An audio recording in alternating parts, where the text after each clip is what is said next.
तो कैसे हो आप सब लोग। आई होप कि आप सभी बहुत अच्छे होंगे। तो बात करें हम लोग यहाँ पे फाइनली अपने पैनक्रियाज के बारे में। तो देखो ये हमारा लास्ट ऑर्गन है, लास्ट डाइजेस्टिव ग्लैंड है।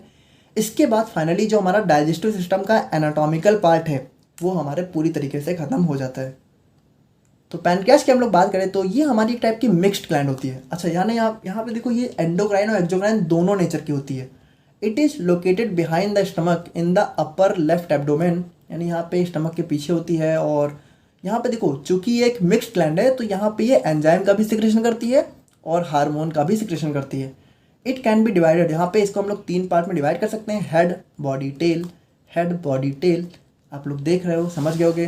अब यहाँ पे देखो पैनक्रियाज कुछ एंजाइम सिक्रीट करती है। देखो पैनक्रियाज क्या सिक्रीट करती है, मेनली पैनक्रियाटिक जूस। और पैनक्रियाटिक जूस के अंदर क्या होता है, हमारे एंजाइम्स होते हैं। कौन कौन से, लाइपेस होता है, माइलेस होता है, ट्रिप्सिन होता है। लाइपेस क्या करता है, फैटी एसिड हमारे फैट को किस में कन्वर्ट कर देता है, फैटी एसिड और ग्लिसरॉल में। और देखो आप लोग को पता होगा फैट हमारा किससे मिलकर बना होता है, इन्हीं दोनों से तो मिलकर बना होता है। और एट लास्ट में देखो यही तो हमारे डाइजेस्टिव सिस्टम का मेन फंक्शन है, हमारे बड़े बड़े मॉलिक्यूल्स को हमारे छोटे छोटे मॉलिक्यूल्स में ब्रेक करना। तो फैट यहाँ पे कॉम्प्लेक्स होता है और फैटी एसिड और ग्लिसरॉल यहाँ पे क्या होता है, उसके सिंपल फॉर्म होते हैं। और उसके बाद अमाइलेज हमारा क्या करता है, स्टार्च को हमारे माल्टोस में कन्वर्ट कर देता है, माल्टोस में कन्वर्ट कर देता है। और फिर ट्रिप्सिन हमारा क्या करता है, पेप्टोन्स को amino acid.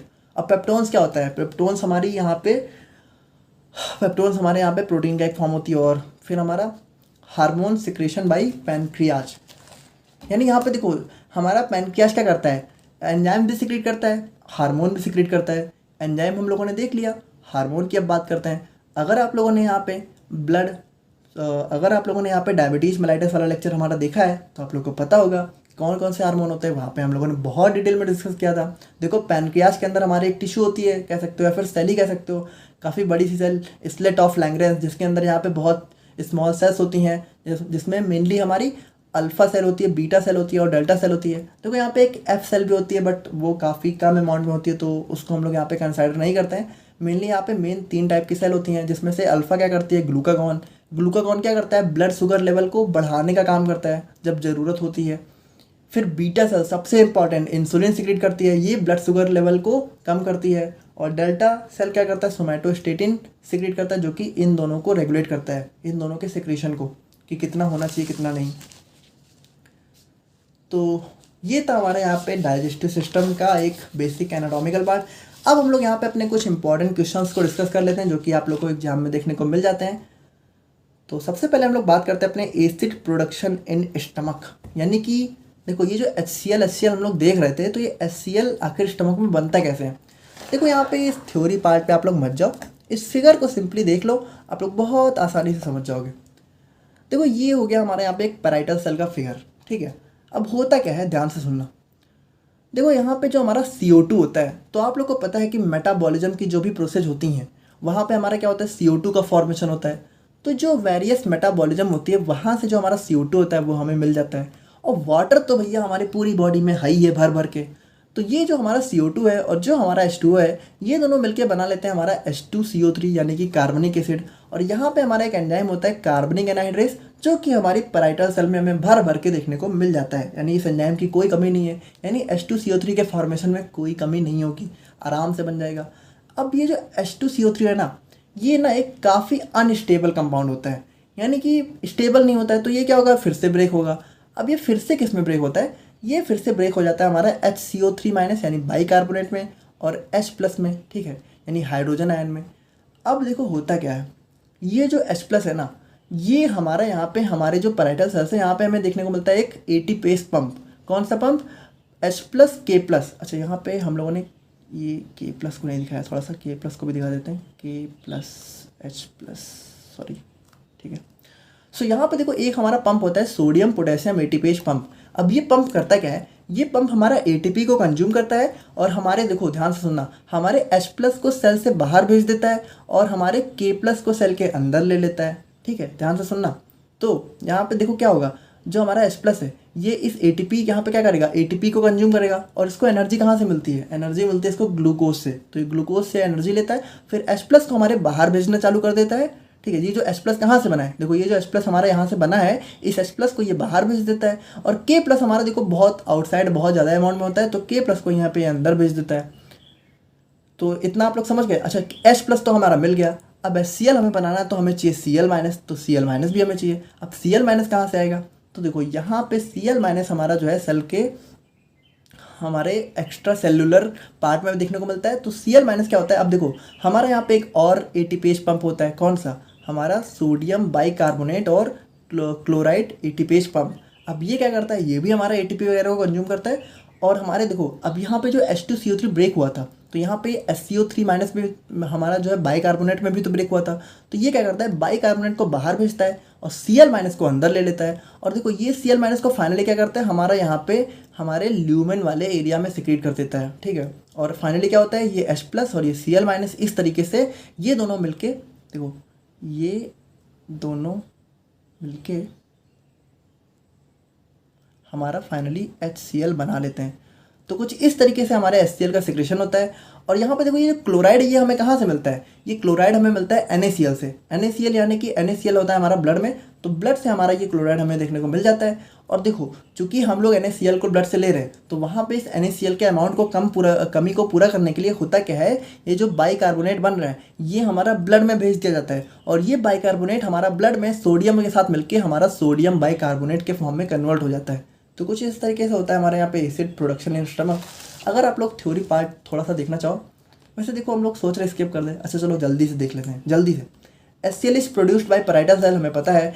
Hydrochloric acid secretion is an active process होती है, जिसमें यहाँ पे क्या होता है कि हमारा यहाँ पे पैराइटल सेल्स की कैनालिकुली, देखो यहाँ पे कैनालिकुली सिंपली हमारे कैनास होते हैं, तो ज़्यादा कंफ्यूज नहीं होना है, ठीक है। पैराइटल सेल्स की कैनालिकुली में यहाँ पे देखने को मिलती है। अब यहाँ पे देखो यहाँ पे क्या होता है, carbon dioxide is derived, carbon, अब देखो CO2 कहाँ से मिलता है हमें, metabolic activity of parietal cells, यानी पैराइटल सेल की जो मेटाबॉलिक एक्टिविटी होती है उसके बाद CO2 यहाँ पे देखो CO2 हमारा जो कि हमारे पैराइटल सेल में प्रेजेंट होता है वो हमारा कंबाइन करता है H2O से, और फिर हमारा क्या बना लेता है, कार्बनिक acid in the presence of कौन सा एंजाइम होता है, कार्बनिक एनाहाइड्रेज, जो कि हमें बहुत अमाउंट में देखने को मिल जाता है। अब ये जो हमारा एंजाइम है कार्बनिक एनाहाइड्रेज, ये हमारा बहुत हाई कंसंट्रेशन में प्रेजेंट होता है पैराइटल सेल में, तो कोई दिक्कत नहीं है। Carbonic anhydrase is most unstable compound, hence it is immediately splits into hydrogen and bicarbonate, बहुत अनस्टेबल होता है, इसीलिए तुरंत ब्रेक हो जाता है H+ में और SCO3- में। और उसके बाद हमारा hydrogen ion is completely pumped into canaliculus of parietal cell through K+H+, यानी यहाँ पे देखो जो हमारा हाइड्रोजन है वो हमारा हाइड्रोजन पोटेशियम पंप के थ्रू हमारा क्या होता है, हमारे कैनालिकुलस में पंप कर दिया जाता है, और ये जो K+ वो अंदर आ जाता है, ठीक है। और कोई दिक्कत नहीं है, हमारा ग्लूकोज यहाँ पे एनर्जी के लिए यूज होता है। और उसके बाद नाउ साइमल्टेनियसली, अब देखो H+ तो पहुँच गया, अब Cl- भी तो चाहिए तभी तो बनेगा, तो यहाँ पे साइमल्टेनियसली हमारा जो है Cl- भी यहाँ पे हमारे पैराइटल सेल में भेज दिया जाता है, कहाँ पे, कैनालिकुलस में। और देखो ये एरिया होता है कैनालिकुलस, ठीक है। और उसके बाद हमारे यहाँ पे जो क्लोराइड है, अच्छा क्लोराइड कहाँ से मिलेगा, NaCl से, NaCl में। Now in the final step H+ combines with Cl- and form HCl, and that's how our hydrochloric acid produced in our stomach. अच्छा यहाँ पे एक टॉपिक और आपके सिलेबस में दिया हुआ है, जो कि हमारे यहाँ पे regulation of acid production in the stomach through हमारा पैरासिम्पैथेटिक नर्वस सिस्टम। सो यहाँ पे देखो वो टॉपिक एक्चुअल में था क्या कि उसको हम लोगों ने, उसको मैंने थोड़ा सा मतलब काफ़ी रिसर्च वगैरह किया, लेकिन उस पर मतलब एक ऑर्गेनाइज्ड कंटेंट मिला नहीं, तो इसीलिए वहाँ पे देखो वैसे उसमें जो एक बेसिक चीज़ थी वो तो चलो पता चल गई है, लेकिन फिर भी मुझे 100% श्योर नहीं था, इसीलिए हम लोगों ने इसको नोट्स में इंक्लूड नहीं किया है। बाकी आप लोग सिंपली इसको समझ लो थोड़ा सा। बेसिकली इसमें होता क्या है, देखो इसका टॉपिक का नाम है रेगुलेशन ऑफ एसिड प्रोडक्शन, ठीक है। रेगुलेशन ऑफ एसिड प्रोडक्शन यानी कि जो हम लोग का ये एसिड प्रोड्यूस हो रहा है हमारे स्टमक में, रेगुलेट यानी उसको मैनेज करना कि जितना होना चाहिए उतना ही हो, ठीक है, ज़्यादा ना हो जाए कम ना हो जाए, तो उसको रेगुलेट करना। और रेगुलेट करना कैसे, थ्रू पैरासिम्पैथेटिक नर्वस सिस्टम। अच्छा यहाँ पे देखो होता क्या है, एक्चुअल में जो रेगुलेशन है ये हमारा PNS तो परफॉर्म करता ही है, लेकिन हमारा हार्मोनल्स यानी कुछ हमारे हार्मोन्स भी करते हैं, लेकिन यहाँ पे मेनली आपसे PNS के थ्रू पूछा है, यहाँ पे हार्मोन वाला पूछा नहीं है। तो यहाँ पे होता क्या है, देखो हमारे बॉडी में जो एसिड प्रोडक्शन है तो उसके कुछ 3 फेस होते हैं। एक होता है हमारा सिफेलिक फेस, एक होता है गैस्ट्रिक फेस, एक होता है इंटेस्टाइनल फेस। तो यहाँ पे देखो थोड़ा सा ध्यान से समझना, जो हमारा सिफेलिक फेस है देखो समझ लो काफ़ी सिंपल सी है। सिफेलिक फेस में होता क्या है, देखो इस फेस में होता है ये है कि खाना हम लोगों ने खाया नहीं होता है, हम लोगों ने किया हुआ होता है, जैसे खाना कभी कभी क्या होता है, हम लोग पार्टी में जाते हैं या फिर खाना जब हमारे सामने आता है तो कभी कभी बहुत अच्छा खाना हो तो हमारे मन में उसको ना बहुत इमेजिन करने लगते हैं कि कितना अच्छा खाना है और हम लोग जल्दी से खाएं, मतलब कह सकते हैं ना कि उसके प्रति थोड़ा सा ग्रीड होने लगती है कि खाना बहुत मस्त है। जैसे पार्टी वगैरह में जाओ ना तो एक कह सकते हैं कि लालच होने लगती है, ऐसे कह सकते हो। तो उस टाइम क्या होता है, उस टाइम ही हमारा बॉडी जो है एसिड सिक्रेशन चालू कर देता है। यानी आप लोगों ने खाना खाया नहीं लेकिन बॉडी ने एसिड बनाना चालू कर दिया। तो एसिड उस टाइम कितना सिक्रेट होता है, उस टाइम हमारा एसिड सिक्रेट होता है 40%। और उसके बाद जो हमारा गैस्ट्रिक फेस होता है उस टाइम, अब देखो गैस्ट्रिक फेस में क्या होता है, आप लोगों ने अब खाना खा लिया है, यानी खाना आप लोगों ने खा लिया तो एसिड प्रोडक्शन उस टाइम हो जाता है हमारा 60%। और फिर आता है हमारा इंटेस्टाइनल फेस, यानी अब खाना हमारा इंटेस्टाइन में जा चुका है और इस टाइम एसिड प्रोडक्शन नहीं होना चाहिए, नो एसिड शुड प्रोड्यूस्ड। तो देखो ये एक नॉर्मल चीज़ है, यानी ऐसा होना चाहिए। तो इसी चीज़ को रेगुलेट करना, तो वो कैसे रेगुलेट करना वही टॉपिक है हमारा। तो रेगुलेट ऐसे होता है कि देखो जो सेफेलिक फेस होता है, देखो देखो यहाँ पे एक चीज़ समझो कि एसिड का प्रोडक्शन अगर अच्छी तरीके से हो, या फिर समझ लो एसिड प्रोडक्शन हो रहा है तो वहाँ पे उसको फैसिलिटेट करता है हमारा गैस्ट्रिन हार्मोन। और गैस्ट्रिन हार्मोन कैसे करता है, गैस्ट्रिन हार्मोन क्या करता है, हमारा जो हाइड्रोजन और पोटेशियम का पंप था उसको बढ़ा देता है। तो जितना बढ़ा देगा तो वहाँ पे H+ ज़्यादा सिक्रेट होगा और जब H+ ज़्यादा सिक्रेट होगा तो एसिड ज़्यादा बनेगा। सो इन दोनों फेस में देखो हमें क्या चाहिए, इन दोनों फेस में हमें चाहिए कि एसिड बने। तो इन दोनों फेस में जो हमारा PNS है ये हमारे इस गैस्ट्रिन को बढ़ा देता है। और देखो इस फेस में हमें क्या चाहिए कि हमारा जो, अब देखो इस फेस में एसिड नहीं बनना चाहिए तो यहाँ पे क्या होगा, गैस्ट्रिन हमारा डिक्रीज करेगा। तो इस फेस में PNS इसको डिक्रीज कर देता है। तो देखो ये काफ़ी एक सिंपल सी अप्रोच थी, इस तरीके से आप लोग बना के लिख सकते हो regulation of acid production. And finally हम लोग बात कर लेते हैं अपने role of pepsin in protein digestion. तो देखो हम लोगों ने जैसा कि स्टार्टिंग में ही डिस्कस किया था कि pepsin is the enzyme secreted by chief cell of stomach, ठीक है, यानी कि स्टमक के चीफ सेल के द्वारा सिक्रेट होता है और it is the only proteolytic enzyme present in gastric juice.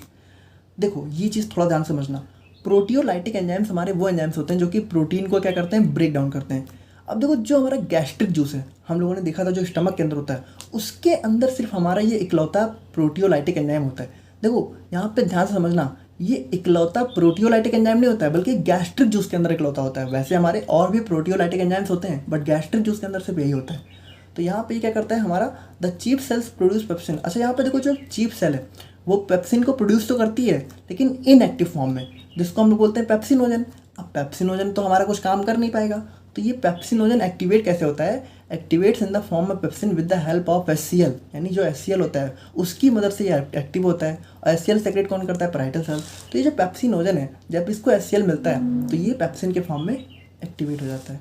तो ये काफ़ी एक सिंपल सी प्रोसेस थी। अब देखो after activating in the form of pepsin it break downs the protein into smaller peptides, यानी यहाँ पे देखो हमें पता है प्रोटीन स्मॉलर पेप्टाइड्स में ब्रेक होता है फिर हमारा अमीनो एसिड में और उसके बाद यहाँ पे हमारे स्मॉल इंटेस्टाइन में इजिली एब्जॉर्ब हो जाता है। अब यहाँ पे देखो एक चीज़ बहुत इंपॉर्टेंट है, although pepsin plays major role in protein digestion but most of the protein are digested in the duodenum and जियोजेनम।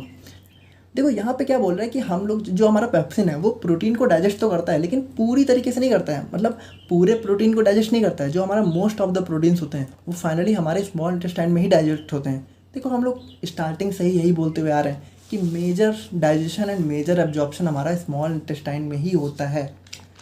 अच्छा देखो यहाँ पे एक छोटी सी चीज़ हमारी और थी, उसको भी आप लोग समझते जाओ।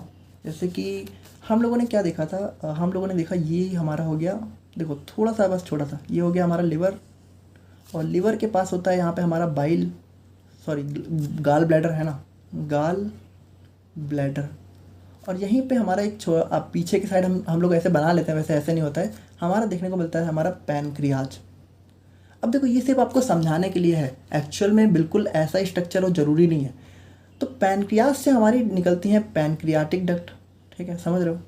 और यहाँ पे देखो हमारा जो लिवर है, लिवर, तो लिवर से देखो हमारी 2 डक्ट निकलती है ना, ये हमारा लेफ़्ट वाला साइड है तो यहाँ से हमारी लेफ़्ट डक्ट और यहाँ ये वाला राइट है तो यहाँ से हमारी राइट डक्ट, ठीक है।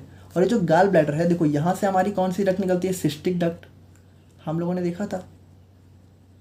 अब देखो ये जो राइट और लेफ्ट वाली हैं इन ये दोनों क्या होते हैं, ये दोनों मिलके हमारी एट लास्ट में कन्वर्ट हो जाती हैं कॉमन हिपैटिक डक्ट में, ठीक है, कॉमन हिपैटिक डक्ट, ठीक है। और देखो यहाँ पे क्या होता है एट लास्ट में क्या होता है, देखो ये दोनों कॉमन हिपैटिक डक्ट में कन्वर्ट हो गई। फिर ये जो सिस्टिक है ये भी हमारे इस कॉमन हेपेटिक डक्ट के साथ यहाँ पे मिलके कन्वर्ट हो जाती है किसमें, हमारी बाइल डक्ट में, ठीक है, बाइल डक्ट में। यानी अब देखो क्या है, इस बाइल डक्ट में हमारा मेनली बाइल ही है। देखो लीवर के अंदर भी बाइल बन रहा है और गाल ब्लैडर के अंदर भी तो बाइल ही होता है। इस ये बाइल हमारा लीवर गाल ब्लैडर को ही देता है जो कंसंट्रेट कर देता है। यानी यहाँ से हमारी बाइल डक्ट और यहाँ से देखो अब यहाँ से आ रही है हमारी पैनक्रियास से हमारी पैनक्रियाटिक डक्ट। तो अब ये दोनों मिलके, ध्यान से देखना, ये दोनों मिलके हमारी फिर से एक कॉमन डक्ट में कन्वर्ट हो जाती हैं, ठीक है। ये दोनों मिलके फिर से हमारी एक कॉमन डक्ट में कन्वर्ट हो जाती हैं। और ये कहाँ मिलती हैं, ये एट लास्ट में मिलती हैं हमारे देखो हमारा जो स्मॉल इंटेस्टाइन है, स्मॉल इंटेस्टाइन, उसके ड्यूडोनम वाले पार्ट में। देखो जो उसका फर्स्ट वाला पार्ट था ड्यूडोनम, तो ये हमारी एट लास्ट में स्मॉल इंटेस्टाइन के ड्यूडोनम में मिल जाती हैं। क्यों, हम लोगों ने स्टार्टिंग में क्या देखा था स्मॉल इंटेस्टाइन में, कि स्मॉल इंटेस्टाइन का जो ड्यूडोनम है वो सिर्फ अल्कलाइन फूड रिसीव करता है। और अल्कलाइन फूड बनेगा कैसे, हमारे इस पैनक्रियाटिक जूस और बाइल जूस से, जो कि हमारे कुछ इस तरीके से हमारे स्मॉल इंटेस्टाइन में आके मिलती हैं। तो देखो ये था हमारे यहाँ पे डाइजेस्टिव सिस्टम का बेसिक कॉन्सेप्ट, बेसिक लेक्चर। मिलते हैं हम लोग यहाँ पे नेक्स्ट वीडियो में। Thank you so much.